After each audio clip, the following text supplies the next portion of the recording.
Y esto lo vi del portal, se llama Info 1. Fue publicado el agosto 22 de 2017. Y habla del caso ufológico del contacto extraterrestre de Enrique Castillo Rincón.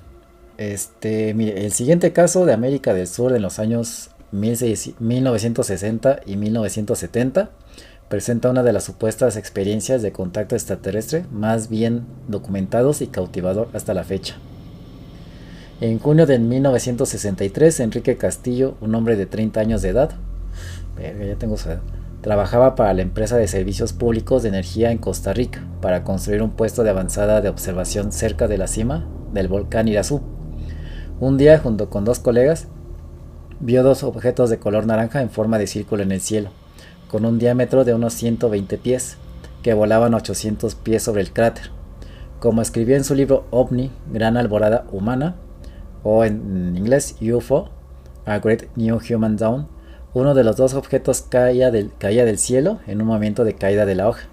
Muchos ovnis son reportados volando como si fueran hojas que caen en un árbol, y cambió su color a un color plomizo. Castillo y sus colegas comenzaban a sentir una terrible picazón en todo el cuerpo. De pronto una especie de periscopio salió de la cúpula del ovni. En su parte superior había un objeto en forma de martillo que giraba rápidamente y emitía una luz de color púrpura. Después de unos minutos el periscopio se retiró de nuevo y la aeronave desapareció a gran velocidad. Los tres testigos, a pesar de estar desconcertados, eran totalmente conscientes de la suerte que espera a aquellos que cuentan historias que al parecer pertenecen a la dimensión desconocida. Es por eso que en un primer momento decidieron no revelar nada. En las próximas horas, sin embargo, sufrirían de fuertes mareos y vómitos. Por lo tanto, temiendo haber sido expuestos a la radiación, se fueron a un hospital de San José, sin embargo no se detectó radiación. Es por eso que yo no tengo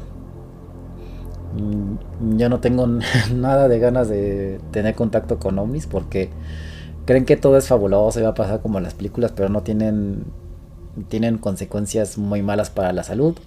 Aparte de que te daña tu psique, tienes pesadillas, y que eso es algo que también John Keel habla, deshidratación, estrés postraumático, y un montón de cosas que no valen la pena. Si el asunto Castillo terminaba en este punto, sería nada más que un interesante avistamiento de un objeto volador no identificado, cuya proximidad produce efectos físicos tangibles. Por el contrario, el caso es mucho más complejo y polifacético. Una noche, 2 meses después del avistamiento, Castillo escuchó un ruido extraño en su cabeza. Pronto se dio cuenta de que había oído el sonido raro antes, el día que él y sus colegas vieron los dos platillos voladores. Por otra parte, esta vez el ruido fue escuchado no solo por Castillo, pero también por su esposa Beatriz.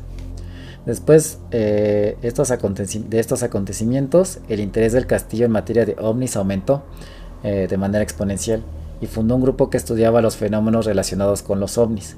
En 1968 se trasladó a Brasilia para trabajar. 5 años habían pasado después del primer avistamiento y los acontecimientos extraños parecían finalmente haber abandonado su vida. Entonces un día lo misterioso hizo otra aparición en la vida cotidiana del Castillo. Él conducía desde Sao Paulo a Brasilia cuando una pelota circular de luz naranja comenzó a volar estacionario sobre su coche desde una larga distancia, causando una gran cantidad de vibraciones en el chasis, problemas en la dirección y el mal funcionamiento de radio. Esto fue solo el primero de una serie de acontecimientos extraños. En 1969 los misteriosos incidentes continuaron. Un domingo, mientras que Castillo estaba en la fila de un cine para ver la película Barbarella, un joven se presentó como Cyril Weiss. Él le dijo a Castillo que era un representante de una empresa de distribución mayorista en Suiza, y le pidió permiso para ver la película con él. Castillo estuvo de acuerdo y después de ver la película acompañó al señor Weiss al hotel donde residía. El señor Weiss invitó a Castillo a venir al hotel al día siguiente. Durante esa reunión los dos hablaron sobre varios temas y el señor Weiss dijo que creía que el fenómeno ovni era solo un engaño. Una sólida amistad nació y Castillo comenzó a reunirse con el señor Weiss a menudo. Sin embargo, Castillo comenzó a notar muchas rarezas en el comportamiento de su amigo. El episodio que sorprendió a Castillo se refiere en su mayor parte a un accidente de coche. Un día, mientras conducía, junto con el señor Weiss, Castillo atropelló a un perro. Un pequeño niño fue testigo del accidente y se puso a llorar porque su pobre perro había muerto. El señor Weiss mostró una impasibilidad absoluta, simplemente declarando que el niño pronto asumiría la inevitabilidad de lo que había sucedido. Castillo informó que la mirada del señor Weiss parecía totalmente indiferente, sin espacio para la empatía. Castillo comenzó a ser sorprendido por el caballero suizo.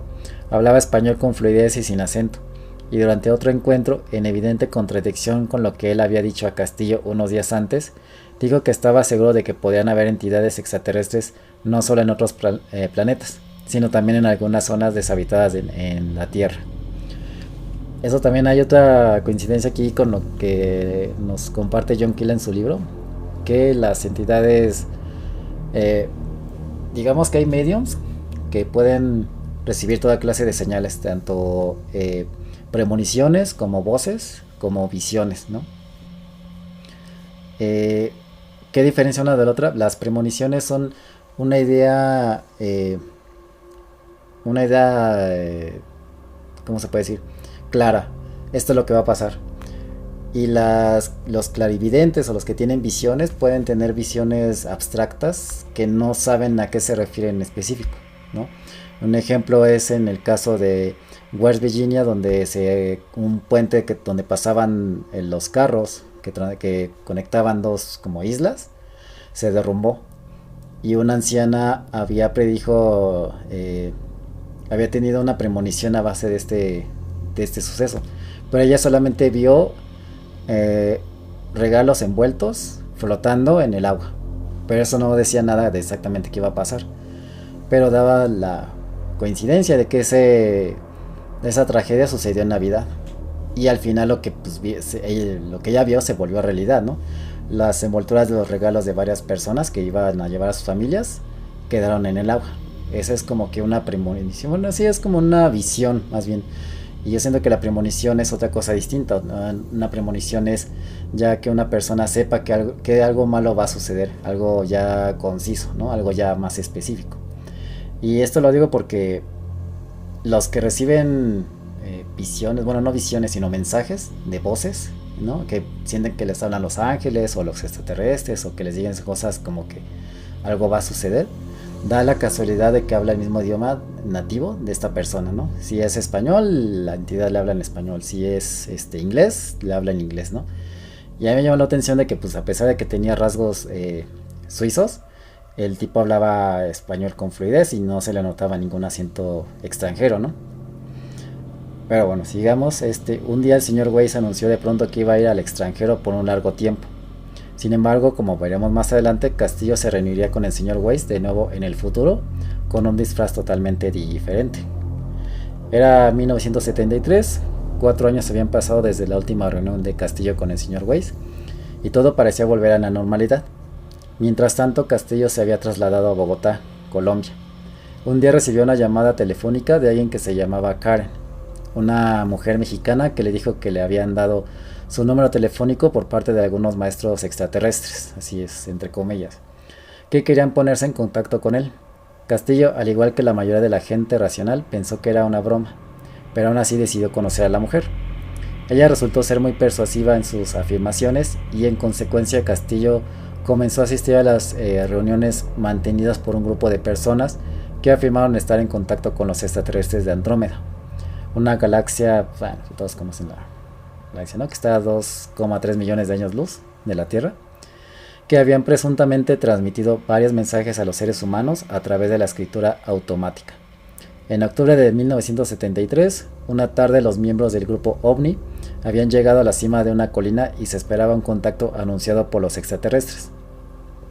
Para percepción de todos, ninguna nave espacial apareció en la escena, pero algunos miembros recibieron una comunicación telepática por una voz que dijo que todo el mundo sería contactado al mediodía del día siguiente. En ese momento Castillo se encontraba en casa, enfocado y listo para recibir un mensaje, a pesar de ser muy dudoso, ya que hasta entonces no había recibido nada. De repente una voz fuerte en la cabeza llamó y le instó a escribir. Castillo comenzó a llenar varias páginas, mientras escuchaba un ruido molesto que le recordaba al que él había oído 10 años antes, cuando él y sus colegas avistaron 2 ovnis. El contenido de lo que transcribió muestra fuertes similitudes con las comunicaciones recibidas en esos años por otros contactados, de George Adamski y a Howard Menger y Daniel Fry, solo por mencionar los casos más famosos y debatidos.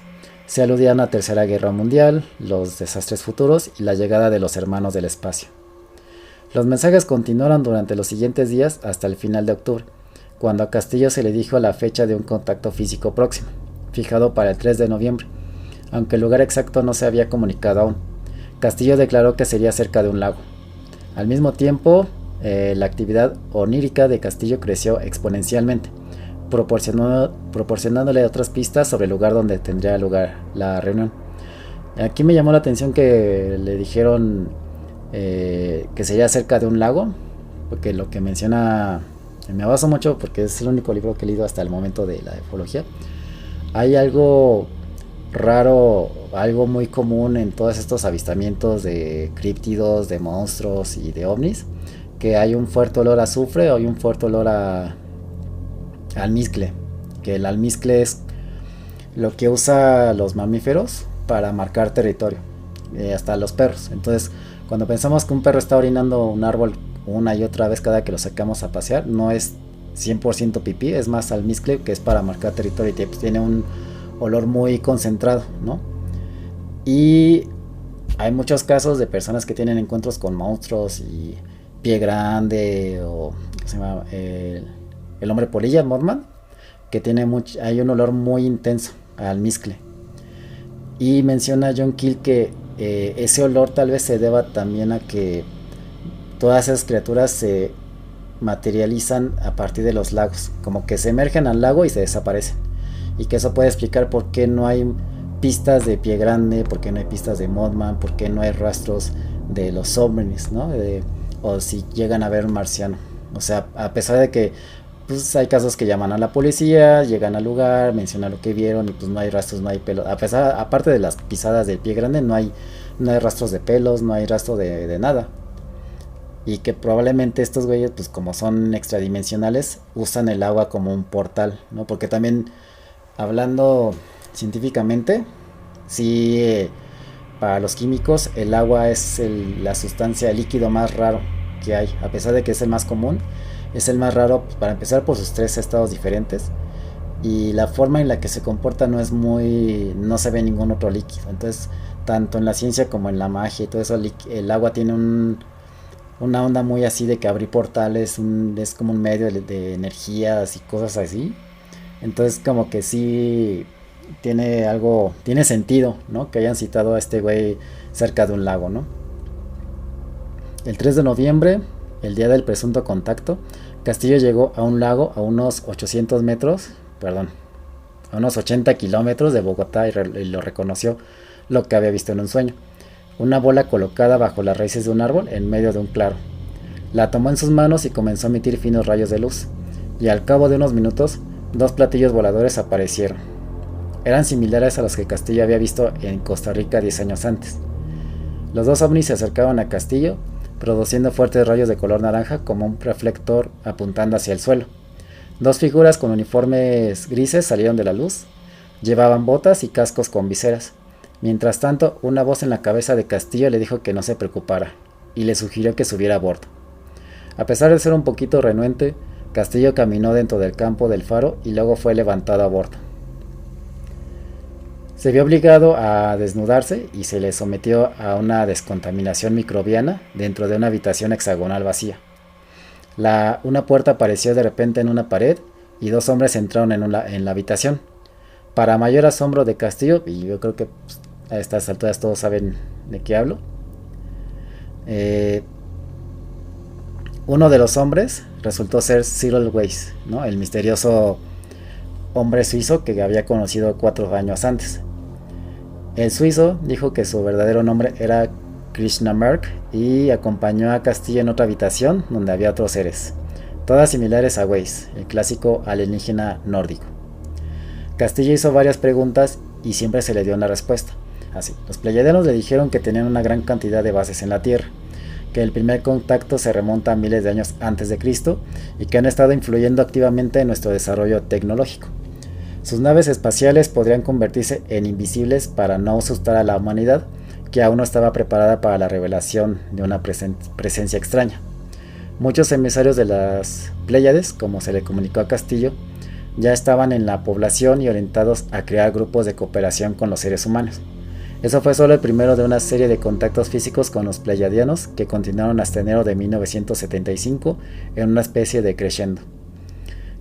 Castillo afirmó haber sido llevado a una base en los Andes, donde los seres humanos y los extraterrestres colaboraban juntos, así como una base submarina en la fosa de las Marianas a unos 5000 metros bajo el mar. En ambas ocasiones, Castillo presuntamente se reunió con los amos extraterrestres de la sabiduría que le advirtieron acerca de los desastres y los conflictos futuros que devastarían el planeta, debiendo un cambio a nuestra conciencia ocurrir a tiempo, ¿no? Desde el principio uno podría legítimamente pensar que Castillo había inventado la mayor parte de lo que él había dicho. De hecho, el único aspecto indudable de toda la historia es el principio, el avistamiento que produjo en 1963 con sus colegas y las dolencias físicas posteriores, pero sería demasiado fácil descartar sus experiencias como meras ensoñaciones, que pues también es el único que menciona, ¿no? O sea, los otros dos güeyes pues no se mencionan su nombre, no se revelan sus identidades. Puede porque pues no querían estar envueltos en estos pedos, pero quién sabe. La primera consideración es que cualquier persona que deseaba inventar una historia de contactos alienígenas no incluiría algunos elementos que, aunque a primera vista, tienden a parecer totalmente ridículos. Todos los datos y la información relativa a los nombres de los seres extraterrestres, el encuentro con los habitantes de 3 metros de altura de Mercurio y Venus, planetas deshabitados, de acuerdo, la información disponible hasta la fecha, los mensajes del estilo de la nueva era sobre guerras nucleares y la necesidad de educar a una nueva generación para que sea consciente de su papel, son sin duda elementos que pueden hacer que usted se ría de su banalidad extrema y supuesta tontería, pero es exactamente la banalidad que nos debe llevar a tomar en consideración la posibilidad de que Castillo haya simple y honestamente informado de lo que le decían. De hecho, si se analiza cuidadosamente los diversos detalles de este caso, probablemente usted se inclinaría a creer que Castillo no era un bromista. Aquí ya está hablando de que, bueno, las conclusiones de esta persona que hizo este artículo, y pues viene toda la bibliografía acá, pero lo que John Keel menciona en su libro es que inclusive estas entidades, suponiendo que existen y que sí se comunican con nosotros, puede que estas entidades nos engañen y mencionan que pues lo quieren hacer por el bien del planeta, que hay que hacer tal o cual cosa, tienes que mandar esta información, pero no podemos tener la certeza de que sea con buenas intenciones, ¿no? O que quieran realmente ayudarnos. Y es algo que el libro de la octava torre nos hace mucho hincapié, ¿no? De que no podemos confiar en estas entidades. Hay entidades que, a pesar de estar más avanzadas, pueden ser inmaduras, ¿no? Pueden comportarse de forma caprichosa, pueden ser manipuladoras, ¿no? Y no es como que me quiera meter con esas entidades. Por eso yo respeto mucho eso. De hecho, hace poco me pareció ver un ovni y no lo quise ver, mejor me metí a mi casa, porque sí no sabemos con qué estamos lidiando, ¿no? Y parece ser que pues, todo lo que conlleva a ser testigos, ¿no?, de un encuentro cercano, sean más problemas que ventajas, ¿no? O más problemas que aventuras, no sé. Entonces hay similitudes de este fenómeno con lo que comparte el libro de la octava torre, ¿no? Hay muchas similitudes. De hecho, sí hay casos de personas que sufrieron no les dio, sí, les dio como cáncer y tenían secuelas como haber sido expuestos a una radiación, cuando realmente parecieran que nunca estuvieron a una fuente de radiación, ¿no? Entonces pues, está interesante, sí me pareció que debía compartirles este artículo. Síganme en YouTube, ya tienen el canal de Twitch, todos los viernes, sábados, ahí me conecto. ¿Qué más? Tengo una cuenta de Twitter. Pues nada, pues espero que hayan disfrutado este video. Pues nos estamos viendo. Gracias por asistir. Pasen una buena noche. Sigan investigando. Cuídense.